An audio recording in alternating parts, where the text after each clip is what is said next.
19, nós vamos ler até o capítulo 4, verso 4. Então ouçam o que diz as Escrituras, diz assim: mas a mim me perguntava, como te porei entre os filhos, e te darei a terra desejável, a mais formosa herança das nações? E respondi: Pai me chamarás, e de mim não te desviarás. Deveras, como mulher se aparta perfeitamente do seu marido, assim como perfídia te houvesse comigo, ó casa de Israel, diz o Senhor, nos lugares altos se ouviu uma voz, prantos e súplicas dos filhos de Israel, porquanto perverteram o seu caminho, se esqueceram do Senhor, seu Deus. Voltai aos filhos rebeldes, eu curarei as vossas rebeliões, eis-nos aqui, vimos ter contigo, porque tu és o Senhor, nosso Deus. Na verdade, os outeiros não passam de ilusão, nem as orgias das montanhas, com efeito do Senhor, nosso Deus, está a salvação de Israel. Mas a coisa vergonhosa devorou o labor dos nossos pais, desde a nossa mocidade, as suas ovelhas, os seus gados, os seus filhos e as suas filhas. Deitemo-nos em nossa vergonha e cobramos-nos a nossa ignomia, porque temos pecado contra o Senhor, nosso Deus, nós e nossos pais, desde a nossa mocidade até o dia de hoje, e não temos ouvido a voz do Senhor, nosso Deus. Se voltares, ó Israel, diz o Senhor, volta para mim. Se removeres as tuas abominações de diante de mim, não mais andarás vagueando. Se jurares pela vida do Senhor, em verdade, em juízo e em justiça, então nele serão medidas as nações, e nele se glorificarão. Porque assim diz o Senhor aos homens de Judá e Jerusalém: lavrai para vós outros campo novo, e não semeeis entre espinhos. Circuncidai-vos para o Senhor, circuncidai o vosso coração, ó homens de Judá e moradores de Jerusalém, para que o meu furor não saia como fogo, e arda e não haja quem o apague, por causa da malícia das vossas boas obras. Até aqui, irmãos, a leitura da Santa Palavra do Senhor Deus. Curvamos nossas cabeças, irmãos, e vamos orar ao Senhor Deus, e com a mesma reverência, que foi dada a leitura da palavra, também quero pedir que os irmãos, no contexto da oração também, oremos.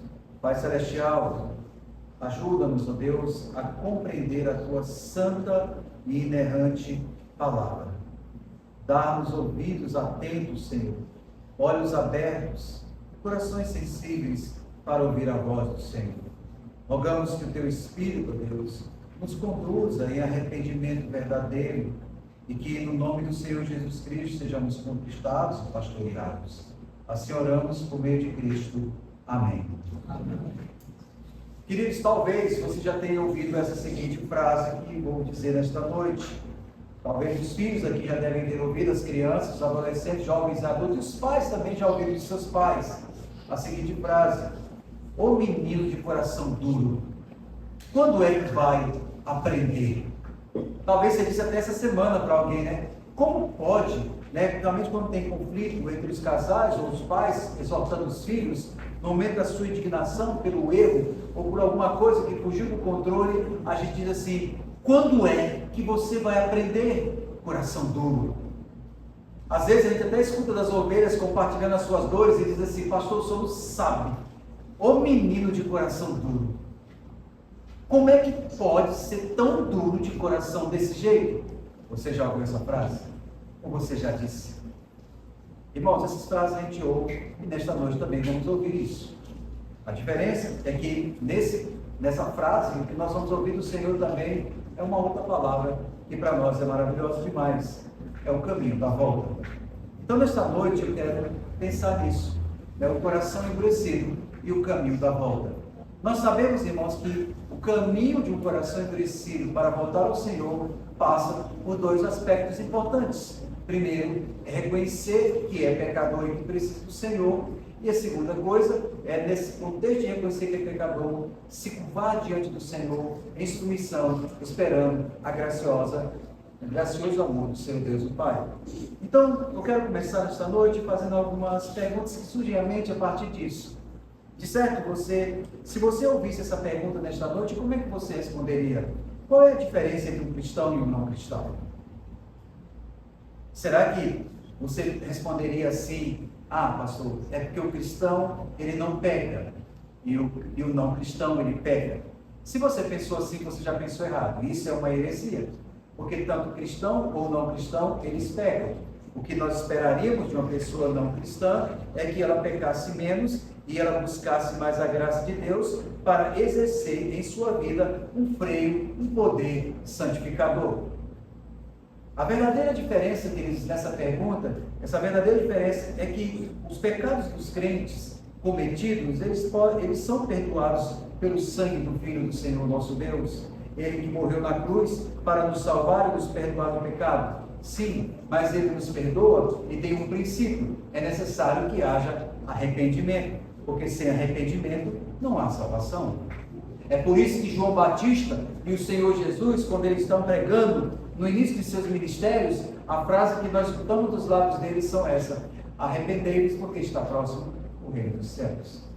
Então, irmãos, o crente, ele peca, ele deveria não pecar, mas ele ainda não é perfeito. Nós já somos salvos, mas ainda, como nós vimos pela manhã, estando na nossa escola dominical, ainda não somos perfeitos. E por isso nós temos que olhar para nós, nessa condição de pecadores, e que precisam da graça de Deus. O livro do profeta Jeremias, nesse contexto, ele vai ser um guia precioso para nós nesta noite, para o processo do arrependimento, para um coração endurecido que precisa encontrar o caminho de volta. Então, queridos, vamos ver nesta noite. Mas antes vamos olhar no contexto. O que devemos lembrar, como eu tenho dito a cada domingo e tenho feito questão de ressaltar, porque cada vez que a gente olha os dias do rei Josias, nós aprendemos mais coisas notáveis a respeito dos dias do rei Josias. E nós vamos lembrar que o profeta Jeremias, quando ele aqui está pregando, a época é a época que era do rei Josias. E é interessante que na época do rei Josias, nós devemos lembrar que houve que o rei Josias naquela época, ele encontrou as escrituras e ele arrependeu, e houve um grande arrependimento na sua vida. Nós devemos lembrar que o profeta Josias, ele começou a reinar aos 8 anos de idade, e aos 18 anos, e 18 anos depois, melhor dizendo, ele buscou reformar o culto. Nós devemos lembrar que ele determinou como rei que o salão de culto, ou então que o templo fosse arrumado e reorganizado. E naquele momento que o culto foi limpo, foi arrumado, o que aconteceu foi que quando o templo estava sendo arrumado, eles encontraram o livro da lei. Agora, irmãos, espante, né? Encontrar o livro da lei perdido na igreja. Porventura, irmãos, acontece isso, né? Por exemplo, hoje eu encontrei 3 Bíblias perdidas na igreja. Elas não entraram em casa, eu creio que uma ansiedade, né? Que a gente tem sempre uma ansiedade, ou depois da IBD, ou depois do culto, que precisamos ir embora correndo, não conversamos, e estamos com fome, temos muitas coisas a fazer, fruto da pressa, deixamos a palavra do Senhor para trás. Então, não é muito estranho daquela época de hoje. Às vezes a gente esquece, e ela fica aqui a semana toda, e talvez nem sentimos falta, e quando chegamos aqui na igreja, tomamos aquele susto: meu Deus, ela estava aqui a semana toda. Assim foi com Josias. As escrituras estavam dentro do templo, mas só que a diferença, queridos, que lá o templo estava precisando de manutenção, de reforma, o templo estava velho, e ele manda retomar a construção e recuperar o templo, e lá ele encontra o livro da lei. Ao encontrar o livro da lei, a palavra de Deus que havia sido perdida, é interessante o que ele fez. Primeiro, quando ele a encontrou, o que ele fez? Ele leu as Escrituras, ele leu aquele livro, e depois de ler as Escrituras e ser confrontado pelos seus pecados, o que ele fez? Diz o texto que ele rasgou as suas vestes, em sinal de arrependimento. Está lá em 2 Crônicas, capítulo 34, verso 19. Depois, nós podemos ver que, temendo o juízo divino, o que ele faz? Ele vai consultar a profetisa Hulda e vai pedir dela o que está acontecendo. E ela diz para ele, nós podemos ver lá em 2 Crônicas, capítulo 4, 27 a 28, que haveria um grande juízo severo sobre aquela nação, por causa dos seus pecados. Mas o coração terno daquele rei, que viu aquilo, tomado por aquela aflição, convocou o povo a voltar ao Senhor. Mas o que é interessante olhar, irmãos, que a palavra de Deus destaca Josias como aquele homem que, sendo um eterno rei, ele morreu em paz no Senhor. E qual é o contraste? O que nos chama a atenção de novo? É porque aquele homem, a Bíblia diz que ele morreu em paz no Senhor. Mas nós temos visto aqui que a Bíblia tem dito que aquela geração que viu aquele homem, que tinha um coração quebrantado, que reformou o templo, que chamou o povo para ouvir as Escrituras, que convocou um ajuntamento solene, que convocou para uma mudança de atitude, aquele povo até estremeceu e aquele povo até fez o que o rei pediu. Mas, irmãos, eles ouviram, mas não foi com sinceridade. Os seus corações não voltaram para o Senhor e nem acompanharam a fé daquele rei. Jeremias está escrevendo nesse contexto. Ele deseja agora, quando ele escreve essa passagem, ele deseja que esse povo mude de atitude. Esse povo agora caminhe numa atitude de arrependimento. E aí Jeremias agora, ele vai tentar, e aí é uma palavra agora de convite a esse povo, e agora Jeremias vai fazer isso. E Jeremias vai fazer isso como? Como é que Jeremias agora vai trazer o coração desse povo para reagir à fé no Senhor? Ele vai fazer em 3 movimentos. O primeiro, nós podemos ver que é do verso 19 ao 20, que é o coração terno de Deus.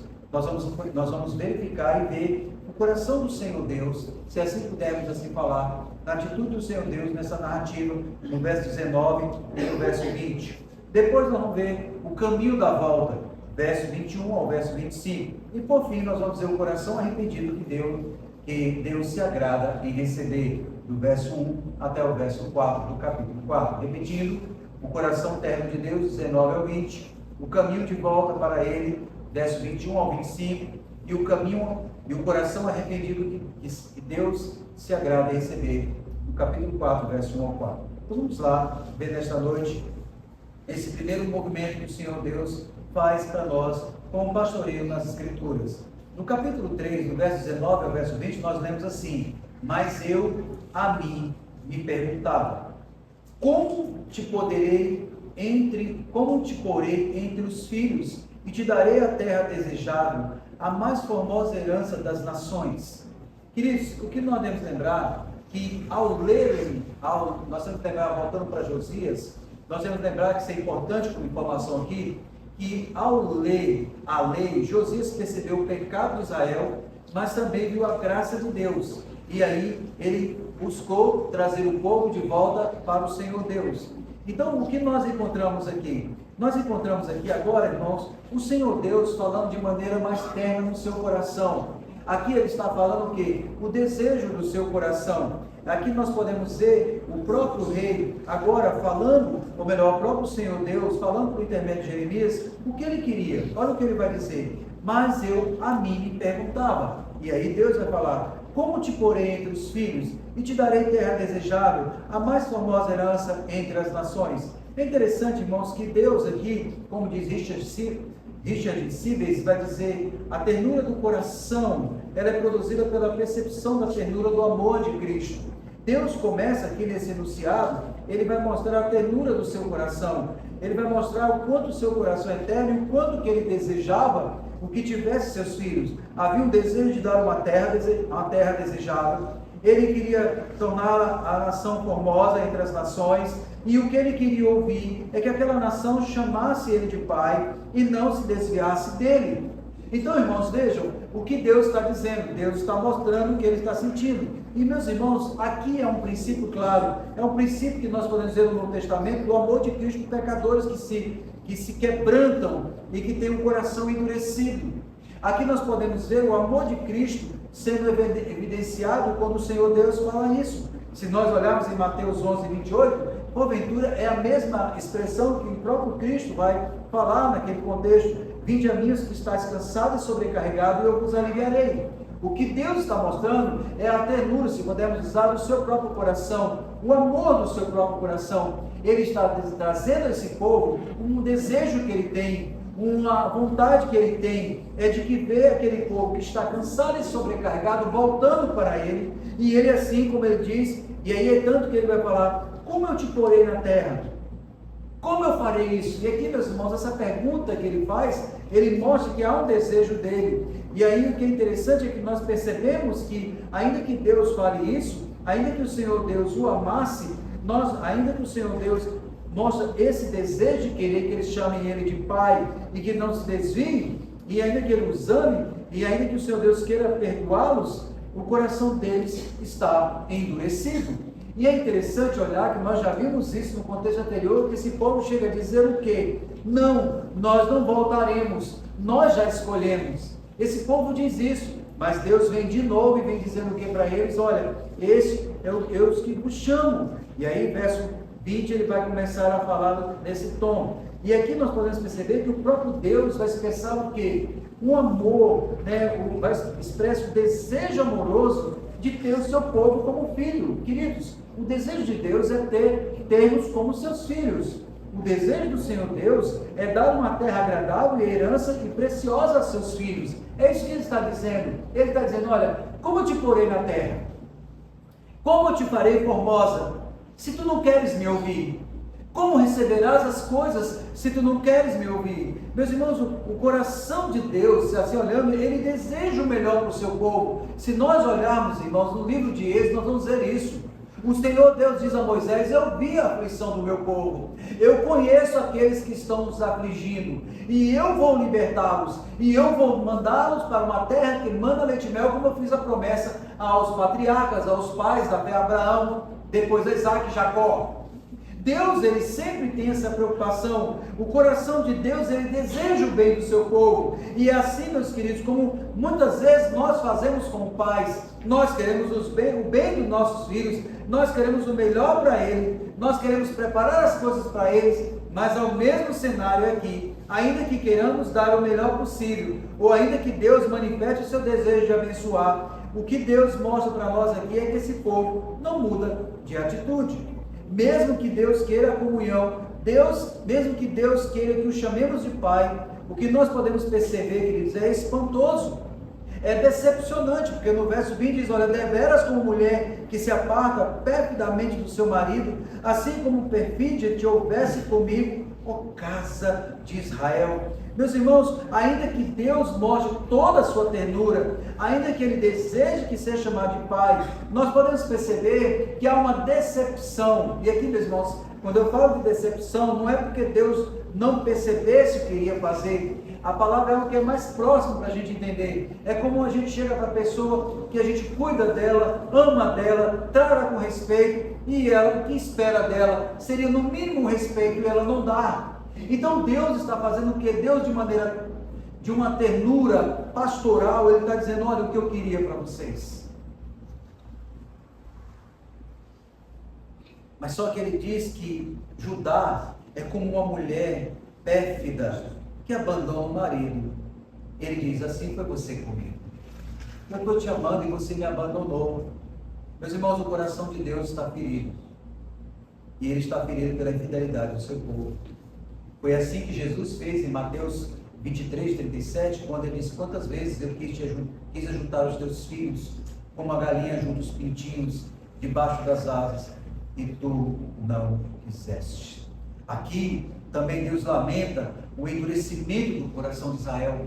Talvez, se pudesse uma linguagem mais nossa, poderíamos ouvir aqui, talvez, assim, o Senhor dizendo assim, que coração endurecido. Como pode você ter um coração tão endurecido? Então, meus irmãos, Deus encontra aqui esse coração endurecido.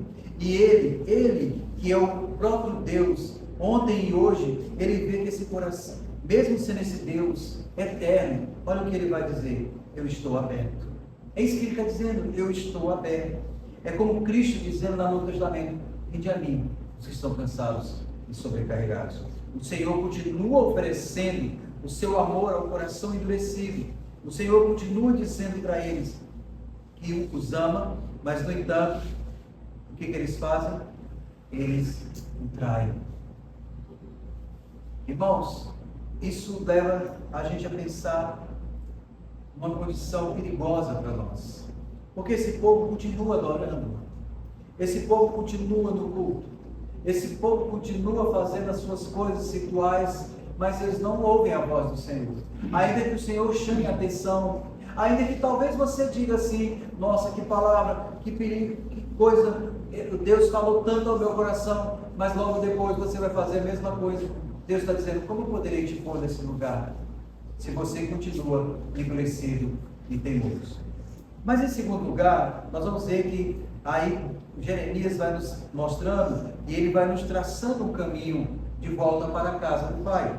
No verso 21, 25, Jeremias agora apresenta uma confissão que seria ideal, que não é, como diz Mackay comentando esse texto, ele nos ressalta, e eu concordo com Mackay, ele diz que esse registro do verso 21 ao verso 25, ele não é um registro histórico, ele é um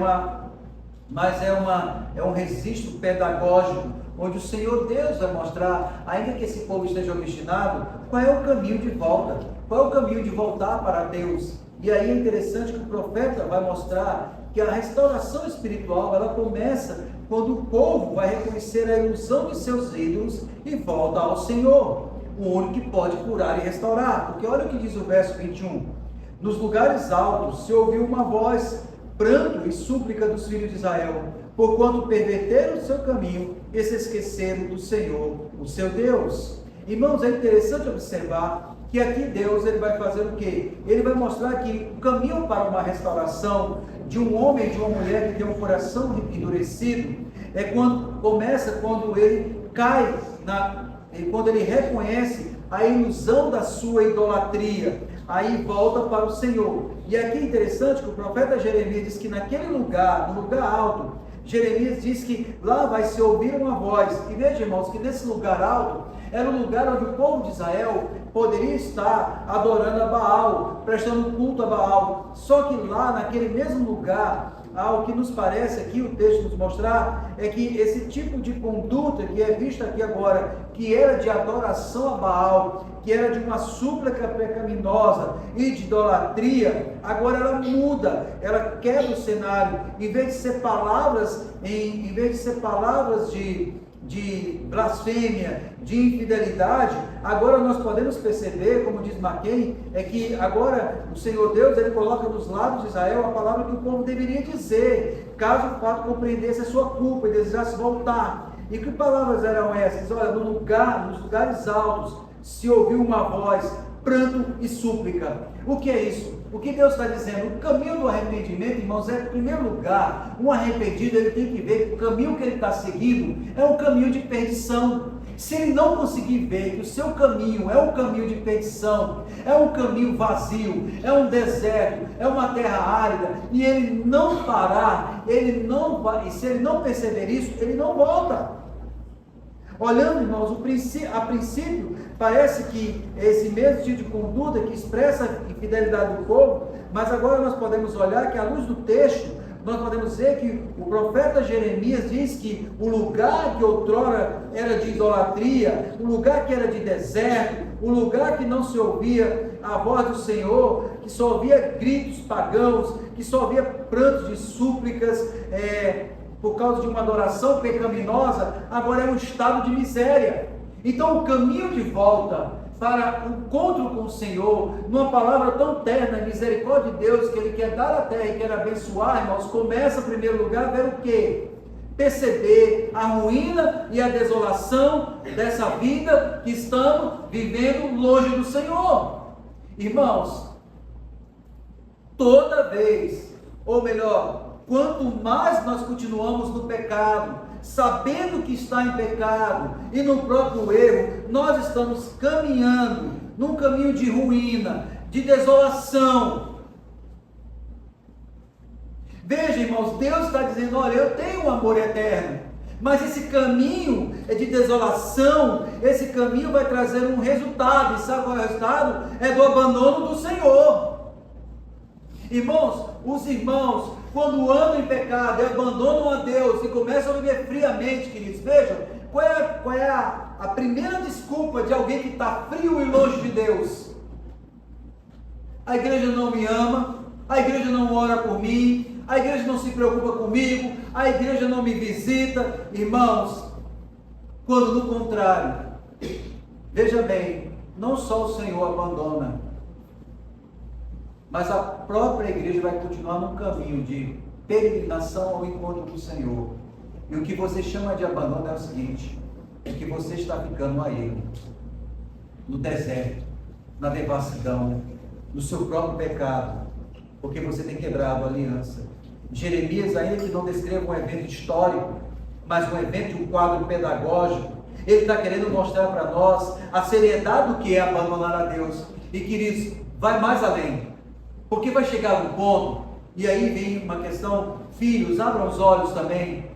Vai chegar um ponto que quando você começa a desobedecer tanto, e seu pai luta tanto, uma hora ele não vai falar mais nada. E quando ele se calar, preste atenção, não é porque tudo está resolvido, é porque você já está, possivelmente, e eu vou falar possivelmente, é sobre a ira do Senhor num caminho de desolação. E nem seus pais sentem mais falta, nem a igreja sente mais falta. É isso que Jeremias está começando a mostrar para nós, a desolação ao redor desse povo que agora abandonou o Senhor. Mas o quadro é isso que Jeremias diz, que nessa desolação pode se voltar quando há pranto e reconhecimento da miséria e o abandono da idolatria. Mas aí, irmãos, nós percebemos que nesse processo pedagógico, Jeremias diz também que não é somente reconhecer, mas é preciso dar o segundo passo, que é voltar para Deus por fé. O convite aqui divino rasga o texto com a graça. Olha o que ele vai dizer no verso 22. Voltai, ó filhos rebeldes, eu curarei as vossas rebeliões. Eis-nos aqui, vimos ter contigo, porque tu és o Senhor nosso Deus. Irmãos, é interessante olhar, porque nesse cenário de um abandono, de um adultério espiritual, o Senhor ensina um passo para voltar. E o passo é voltar, que o caminho da idolatria, da rebelião, é um caminho de deserto, é um caminho de aridez, é um caminho de sem relacionamento pactual. E Deus diz, olha, quando você vê essa sua miséria, não somente veja a miséria, mas volte para o Senhor. Olha o que o Senhor Deus diz, voltai para mim, ó filhos rebeldes. Essa palavra voltai, ela é a mesma palavra convertei-vos, filhos rebeldes. E aí ele vai dizer, voltai, ó filhos rebeldes, e eu curarei as vossas rebeliões. Observe, irmãos, a ordem não é curam e venham, é venham e eu curarei. Porque, meus irmãos, o lugar de ser curado é o caminho de volta para o Senhor. Não há cura longe de Deus. O caminho de ser curado é o caminho da volta para o Senhor.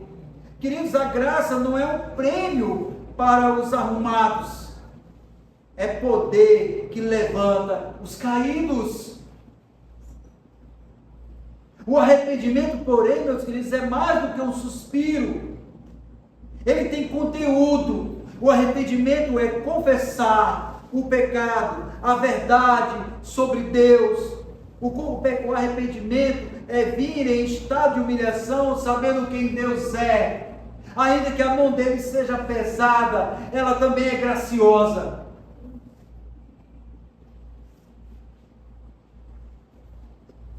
Mas, irmãos, o caminho de volta pedagógico que Jeremias nos diz, não é só olhar o caminho como um deserto, árido, desolado. Não é só um caminho de volta pela fé, mas é um caminho relacional. Já parou para pensar que tem gente que diz assim, não, eu estou bem, eu preciso voltar, aí volta para o culto um dia, volta para o culto outro, mas aí ele não volta arrependido, ele volta porque ele não está se sentindo bem, ele não se vê ainda em pecado, e quando não se vê em pecado, queridos, não tem como voltar para relacionamento. Porque, meus irmãos, o arrependimento também, ele é relacional, não basta admitir que Deus existe, é chamá-lo de nosso pela fé em Cristo Jesus. Olha o que diz o verso 23, na verdade, os outeiros não passam de ilusão, nem as orgias das montanhas, com efeito, no Senhor, nosso Deus, está a salvação de Israel. Queridos, nós temos que olhar, nós temos que observar o que o Senhor está dizendo. Nos outeiros, tudo que passa é desolação. Precisamos ter relacionamento com o Senhor. A vida do crente, ele não muda se não tiver relacionamento.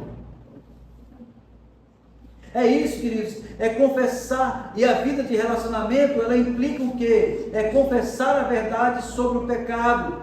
Porque, meus irmãos, os montes que nós olhamos, as belezas que o mundo oferece, eles são ilusórios, eles são passageiros. Nós precisamos de relacionamento pactual, e Deus, irmãos, é o nosso relacionamento pactual em Cristo Jesus. O caminho de volta, queridos, não é só olhar a desolação, não é só ter uma volta para o Senhor pela fé, não é somente ter uma vida relacional, mas é destruir toda a idolatria do coração. Meus queridos, olha o verso 24, mas a coisa vergonhosa devorou o labor de nossos pais, desde a nossa mocidade, as suas ovelhas, e o seu gado, e os seus filhos, e as suas filhas. Verso 25, deitemo-nos em nossa vergonha, e cobramos da nossa ignomia, porque temos pecado contra o Senhor nosso Deus, nós e nossos pais, desde a nossa mocidade até o dia de hoje, e não demos ouvidos à voz do Senhor. Irmão, o Senhor está falando da idolatria. O pecado devora o gado, o pecado devora os filhos, o pecado devora as filhas. O Senhor vai falando que aqui trabalhos e décadas vão sendo acabados e destruídos, porque esse povo não tinha um relacionamento pessoal com Deus, era um povo tomado pela idolatria. A idolatria, irmãos, destrói o homem. A idolatria, ela afasta o homem para caminhos vãos.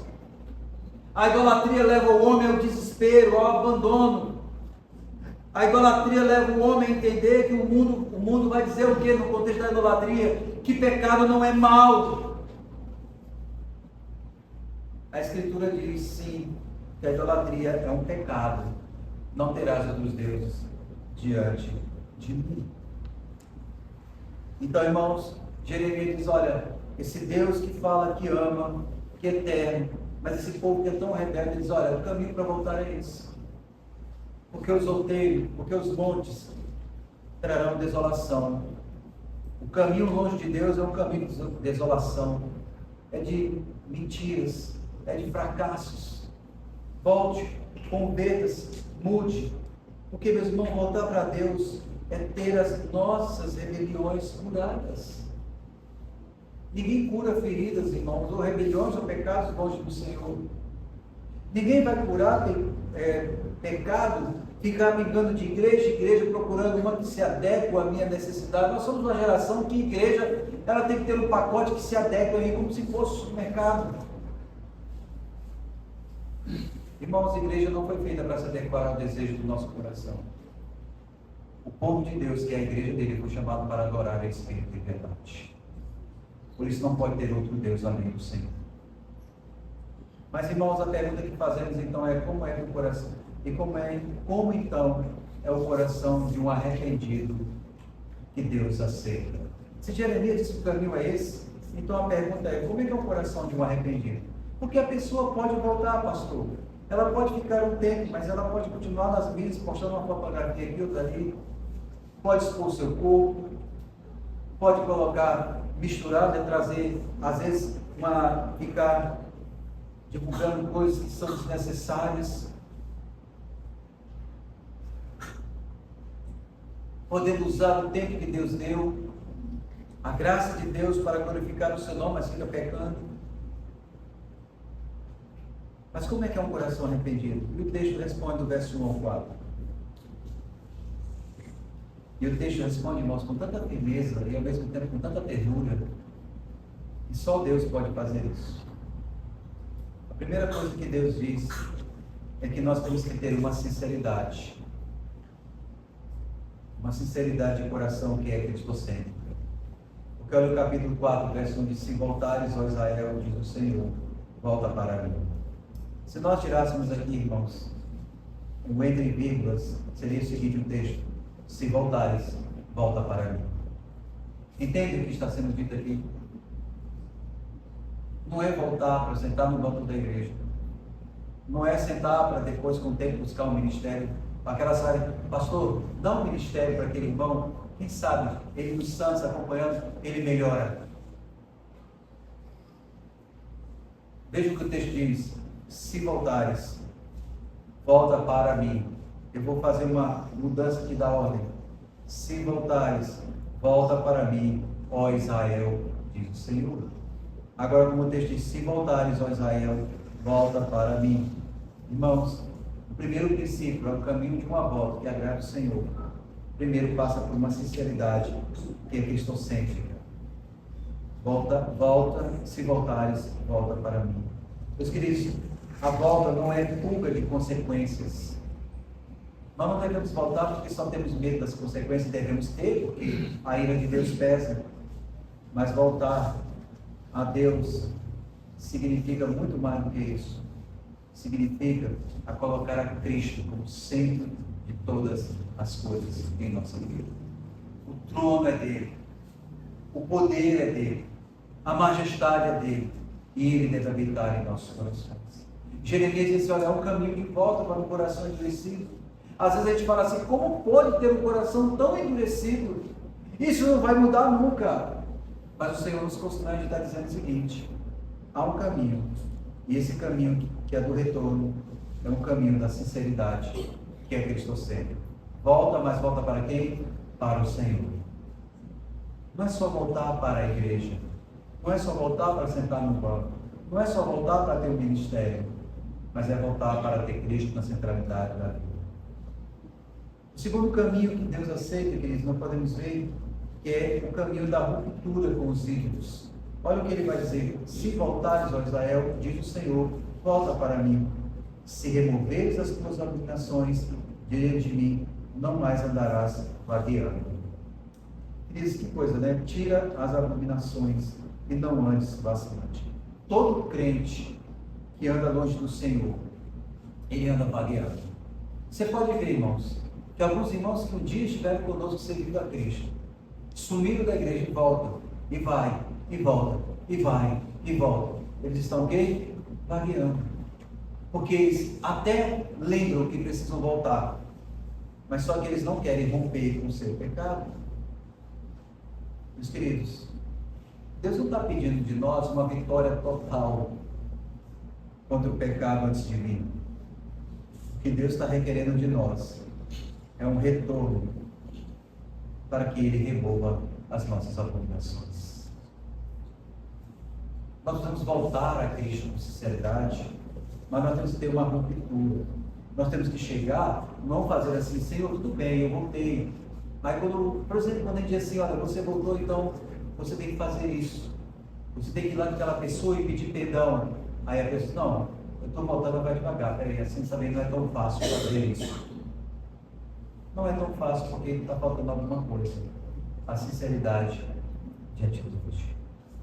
Se eu estou voltando para o Senhor ser o Senhor, eu preciso corrigir, eu preciso fazer uma ruptura com os ídolos do meu coração. Terceiro, eu tenho que fazer uma confissão pública e coerente. Olha o que diz ainda mais o texto: se jurares pela vida do Senhor, em verdade, em juízo e em justiça, então nele serão benditas nações e neles glorificarão. Aquele que volta, ele deve voltar em retidão, verdade e justiça. Ele deve ter uma profissão, ele deve ter uma profissão de fé verdadeira, porque uma profissão sem vida é mentira. Fé, meu irmão, viva, produz frutos. Veja o caso de Zaqueu. Lembra que Zaqueu até subiu na árvore para ver o Senhor, mas nós sabemos que aquele texto é a graça irresistível. O Senhor foi quem mandou ele descer. Foi o Senhor quem disse que ia à sua casa. Foi o Senhor que pregou a palavra para ele. E quando ele viu o seu pecado, a sua idolatria, o amor que ele tinha pela riqueza, o que ele vai dizer? Ele vai repartir tudo que tem, ele vai restituir, ele disse 4 vezes mais. Há uma fé pública, há uma fé que é centrada na pessoa do Senhor Jesus. Então, se a pessoa não faz isso, como é que a gente pode, irmãos, perceber, até como igreja, às vezes a igreja até quer se tornar advogado de alguém que está em pecado. Há pessoas que voltou, há pessoas que estão caminhando, mas as suas postagens não são coerentes. E aí vocês, não, tenha paciência, ele está voltando, ele está lutando. A luta sim, meu querido, mas a luta e a cura para essas feridas está a ser rendida aos pés do Senhor. Quantos de nós, irmãos, até dizemos isso, mas continuamos fazendo as mesmas coisas? Em quarto lugar, arrependimento que se preza tem plano. Porque, meus irmãos, olha o que ele vai dizer para nós. Porque assim, ele vai dizer, qual é o plano, né? Porque ele vai dizer assim, porque assim diz o Senhor aos homens de Judá e Jerusalém: lavrai para vós outros o campo, e não semeeis entre espinhos. Verso 4: circuncidai-vos para o Senhor, circuncidai o coração. E qual é o plano do caminho de volta para Deus? É circuncidar o coração. Esse é o caminho. Olha, o Senhor vai dizer, olha, você tem que cortar o mal pela raiz, reorganizar. A ideia aqui, queridos, é mais ou menos isso. É tirar, não é um legalismo, mas é um amor que leva a Deus a sério. E aqui duas imagens são interessantes. Primeiro, a imagem da lavoura, ele vai dizer, lavrai o campo de pousio. Ele vai dizer, olha, porque assim do Senhor, em Jerusalém, lavrai o campo novo. E depois ele vai usar, e não semeeis entre espinhos. Irmãos, querer semear plantio sem lavrar a terra, é não querer produzir. É preciso arrancar os espinhos, é preciso preparar a terra, é preciso remover tudo aquilo que está, é renovar o solo para um novo plantio. É preciso circuncidar o coração, é preciso curar as feridas do coração. Se o coração não está disposto, se você não está disposto a fazer isso, a abandonar esse terreno que está cheio de espinhos e mazelas, ele vai sufocar a palavra do Senhor Deus. Não dá, queridos. É preciso ter um propósito, é preciso ter um plano, e o plano de um coração circunciso passa pelo quê? Tirar todas as coisas que contaminam e que estão contaminando: a mentira, o adultério, a fornicação, o roubo, a idolatria. Tudo isso precisa ser tirado. Preocupações, riquezas, desejos, trabalho em excesso, nós precisamos parar com isso. A busca pelo culto ao corpo, essas coisas todas, irmãos, estão arraigadas no nosso coração. Ainda que você diga, não, eu estou cuidando da minha vida, eu tenho um projeto. Veja, irmão, se esse projeto não te constrange em algum momento, tem alguma coisa errada. Porque todo projeto do nosso coração, ele precisa ser aferido pela graça de Deus, pelo poder do Senhor. Por isso que o Senhor diz assim, olha, não dá para preparar uma terra e jogar a semente no meio dos espinhos, vai morrer. Se você vier e jogar a palavra no seu coração, mas você não tem compromisso com Deus, ela morre.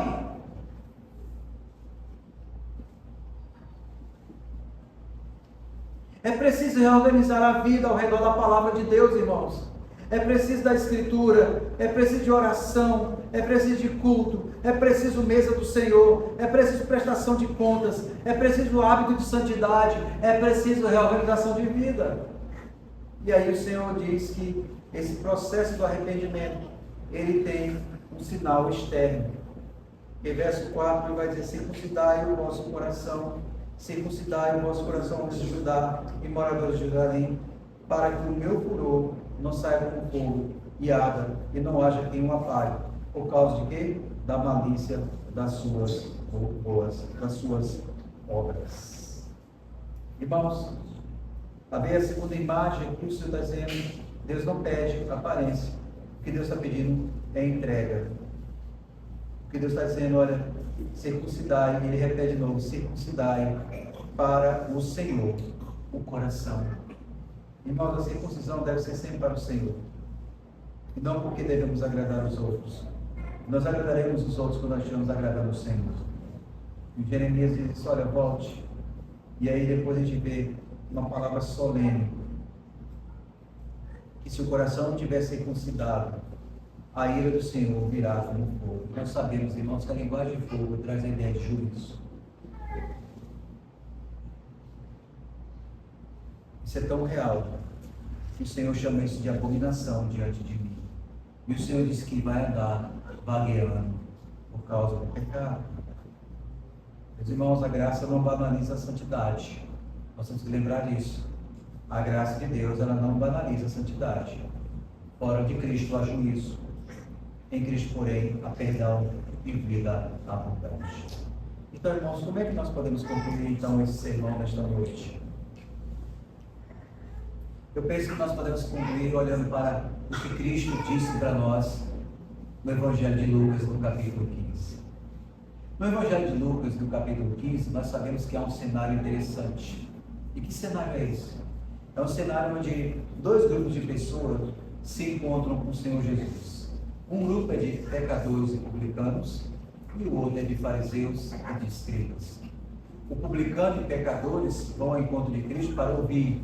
Os publicanos, os fariseus e os escribas vão para murmurar.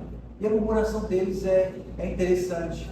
Eles murmuram contra o Senhor porque o Senhor come e recebe pecadores. E nesse sentido, Jesus faz o quê? Jesus diz para eles o seguinte, no capítulo 15, no verso 10, que haverá júbilo no céu e festa por um pecador que se arrepende. E logo depois nós temos ali um contexto, 4 parábolas. A parábola da dracma perdida, da ovelha perdida, do filho pródigo e do credor infiel. Nessas 4 parábolas, nós encontramos uma parábola que todos nós gostamos muito de citá-la, que é a parábola do filho pródigo. E nós temos que lembrar, irmãos, que o filho pródigo é uma ilustração muito clara do que é o caminho da volta que Deus está falando aqui. Porque a parábola do filho pródigo, que Jeremias aqui antecipa nessa passagem, ele vai mostrar um filho que desonra o pai. Lembra que Jeremias falou? Eu queria te dar a terra, eu queria que você me chamasse de pai. E aquele filho pródigo faz o que o povo de Israel está fazendo aqui. E é esse filho aqui que está aqui, que é esse Judá, ele agora faz o quê? Assim como aquele filho pródigo, ele vai esbanjar a herança que o pai deu. E como é que ele esbanja isso? Ele vai para uma cidade longe, vai se viver com um povo que não é da aliança, não é pactual, ele vai ver o seu luxo, e ele vai gastar o que não é dele, mas que lhe foi dado. E ele, o texto diz que ele vai ter amigos que não são fiéis, e ele vai ver o quê? Dissolutamente, ou seja, de maneira pecaminosa, aqueles recursos. Sem considerar que essa busca insaciável de fazer o que ele quer e de fazer o que ele acha que é melhor, ele não se preparou para quê? As desolações ou as tempestades que a vida oferece. E aí vem um dia a tempestade, e a tempestade chegou, o deserto chegou, os amigos sumiram, não há lugar mais onde comer, não há mais lugar onde beber, não há mais lugar com quem conversar. A única coisa que ele encontra é um lugar de podridão, um lugar de humilhação, que é comer com os porcos. Ou seja, o pecado cria desolações. O pecado enche o coração de desejos da idolatria, que criam caminhos vazios e vãos. Mas aí o que acontece? O texto diz que esse jovem depois ele cai em si. Ou seja, ele cai em si e ele toma uma decisão. Qual é a decisão dele? Voltar, mas voltar para a casa do pai. E é interessante o que ele vai dizer. Quando ele volta para a casa do pai, ele vai dizer para o pai: eu peguei contra os céus, eu peguei contra ti, já nem sou digno de ser chamado seu filho. Mas o que é interessante é que nesse ensaio, nessa caminhada de volta, a gente percebe que de longe o seu pai o reconheceu. E o seu pai o reconheceu, ainda que no estado que ele tivesse, sujo, cheio de pecados, maltrapilho. Mas o pai vai ao seu encontro. O pai o vê de longe. O pai vai ao seu encontro. Ele corre, ele abraça, ele beija, ele veste o filho, ele põe um anel, ele põe as sandálias e ele manda preparar alguma coisa. O que nós podemos então aprender com esse resumo aqui? O que acabamos de ver no Jeremias. O coração terno de Deus para aquele que se arrepende. Nós começamos o sermão, no verso 19, ele vai dizer: mas eu a mim me perguntaram, como te porei os filhos te daria a terra desejada, a mais famosa herança das nações? E respondi: Pai me chamarás, e de mim não te desviarás. Irmãos, esse é o amor eterno de Deus. A segunda coisa é que esse amor eterno de Deus, ele é visto na pessoa de quem? De Cristo. O Pai corre ao encontro de quem volta. E talvez você até diga: e se alguém soubesse do meu coração, fugiria de mim.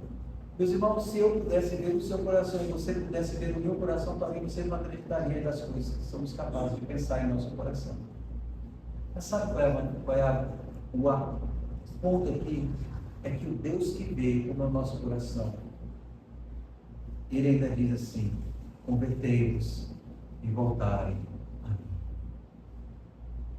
Que convite, irmãos! Que convite de eterna graça e misericórdia. Talvez você diga assim: eu sou tão impuro que não dá para ficar nesse ambiente, eu posso contaminar a tudo. E é verdade, o pecado contamina. Mas Cristo diz: convertei-vos e eu curarei. Ele diz assim: se voltares a mim e removeres as tuas abominações, o que ele vai fazer? Ele vai curar a nossa rebelião. Vinde a mim, diz o Senhor. Pare com essa vida de pecado, porque o pecado só traz tristeza, abandono, deserto, vergonha. O Senhor diz: convertei-vos e eu curarei. Venha como está, porque Deus não terá vergonha em te amar. É o amor eterno, o amor eterno de Deus. Mas, irmãos, também nós temos que aprender uma outra coisa. É que esse filho, ou esse contexto dessa parábola que antecede Jeremias capítulo 3 ao capítulo 4, é visto também no filho pródigo. Porque aquele rapaz, ele se arrepende, e ele crendo, ele volta para o pai, e ele vai dizer para o pai o que ele fez.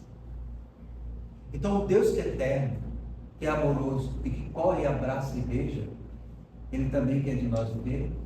Que a gente volte para ele e que a gente confesse os nossos pecados.